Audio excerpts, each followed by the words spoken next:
Okay din pala ang walang jowa o maging single.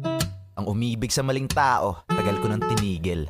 Kasi pag pumasok ko ng relasyon sa henerasyon ngayon, minsan di aabot ng buwan, pero para makamove on, kailangan ng taon. I mean, di naman ako ganun kapangit o mapili.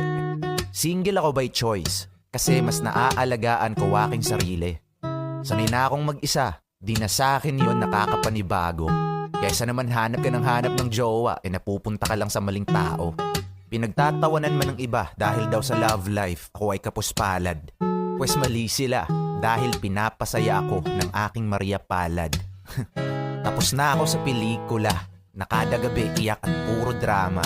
May jowa man o wala, aminado akong ako ay masaya.